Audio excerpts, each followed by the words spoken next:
suis ravi de vous retrouver ici pour ce 3e jour au Salon de l'Agriculture Nouvelle-Aquitaine. Et nous accueillons sur ce plateau la race blonde d'Aquitaine, puisque vous êtes en concours aujourd'hui sur ce 3e jour d'Aquitanima. Bonjour Elodie. Bonjour. Bon, hier, j'ai cru comprendre que c'était les prix de section, c'est ça? Exactement. Donc hier, s'est déroulé tous les prix de section. On avait 68 animaux blondes d'Aquitaine en concours, répartis en 17 sections.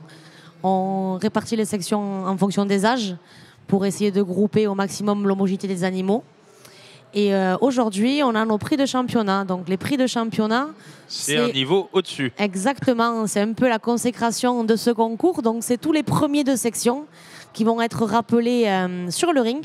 Donc les premiers de section en championnat jeune, en championnat espoir. Donc les espoirs, c'est de 2 à 3 ans.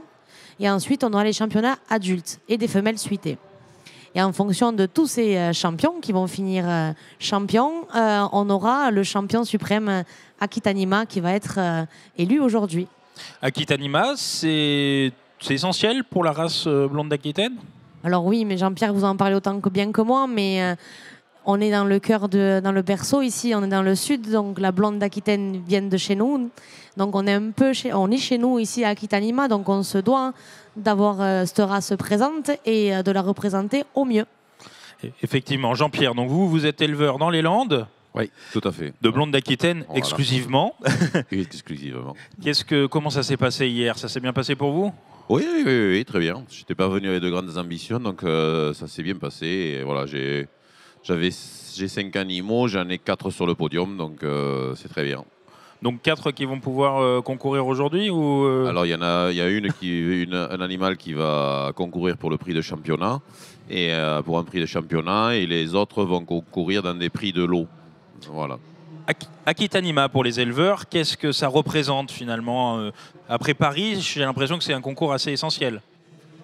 Alors, oui, c'est un concours essentiel puisque c'est, de mémoire, je pense, le plus ancien concours régional de la race blonde d'Aquitaine qui existe, qui a toujours été sur Bordeaux.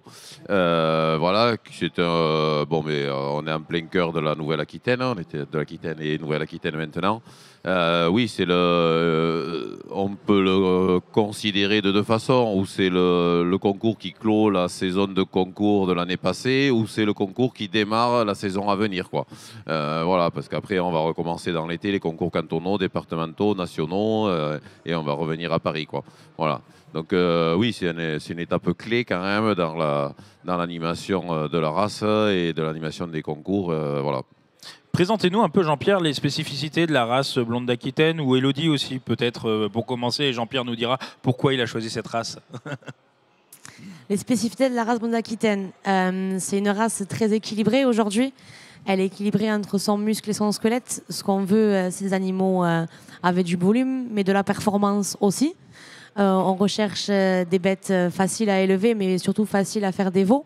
Donc, elles sont très recherchées pour leur qualité squelettique, avec leur longueur, de très gros bassins, donc très longs, mais surtout très larges. Et on la connaît aussi pour sa finesse légendaire et son harmonie et son élégance, qui aujourd'hui nous va permettre une bête de mettre le plus de muscles possible pour au final, vous les éleveurs et les consommateurs, d'avoir le meilleur produit au final. J'allais vous demander, la blonde d'Aquitaine, elle s'appelle blonde parce qu'elle a cette robe un peu blanche-blonde, quoi, finalement. Hein. Tout à fait. On la reconnaît. Ouais, voilà, froment et surtout très fine, très dessinée et très élégante. Jean-Pierre, pourquoi la blonde d'Aquitaine alors sur votre exploitation dans les Landes? Alors, la blonde d'Aquitaine, il faut savoir que c'est une race moderne. C'est une race qui est issue d'un mariage à 3, qui a été fait en 1962. Le traité de mariage a été signé à Saint-Vincent-de-Tyrosse, dans les Landes.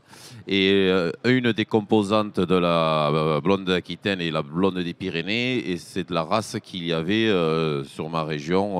Enfin, je suis en plein cœur du berceau de la race. Du berceau de la blonde des Pyrénées, quoi. Donc, bien évidemment, on se devait d'élever cette race, quoi. Enfin, elle était présente sur les fermes et dans toutes les fermes de la région chez nous, quoi. Donc, ça s'est fait tout seul, quoi. Et c'était pas un choix, c'était une évidence. Vous avez combien d'animaux sur votre ferme de blondes? Alors moi, j'ai pas une grosse ferme, il y a une petite centaine d'animaux actuellement.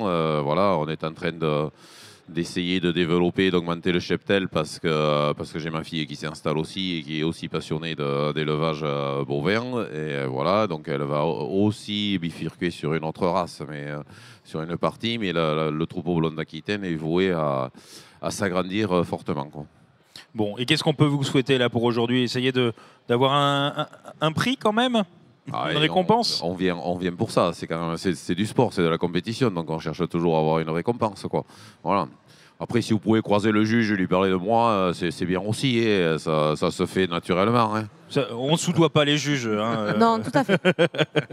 Et justement, les juges, qu'est-ce qu'ils jugent, j'allais dire? Qu'est-ce qu'ils regardent chez les animaux? Qu'est-ce qui fait la différence entre une bête et une autre, finalement?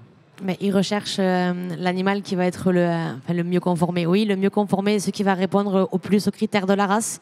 Donc souvent, ça se joue à quelques petits détails. Mais on veut que les premiers animaux de section soient ceux qui sont le plus à notre image. Bon, mais au moins c'est clair. Et avoir une récompense ici, sur Aquitanima, qu'est-ce que ça fait aux éleveurs? C'est pas spécifiquement Aquitanima. Ça fait longtemps. Tous les concours, oui. Ça fait 40 ans cette année que je viens à Aquitanima ou à Bordeaux. En fait, c'est la multiplication des concours avec la multiplication des bonnes places sur les différents concours qui fait la renommée de l'élevage et qui rassure les acheteurs par rapport à la génétique et la sécurité et profondeur de génétique qu'il peut y avoir dans l'élevage, quoi. On n'est pas tous le Paris Saint-Germain, mais on peut être du Monaco, du Toulouse et se maintenir dans un haut niveau. Voilà. Mais c'est la multiplication des concours et des places, des classements et des prix dans les concours qui font qu'on rassure les acheteurs, quoi. Bon, mais au moins c'est clair, net et précis. Je vous souhaite un bon concours. Là, ça va commencer cet après-midi. Ouais. Et ça se finit cet après-midi. Et nous, on accueillera sur le plateau des champions, des éleveurs qui seront récompensés. Donc à tout à l'heure. Merci.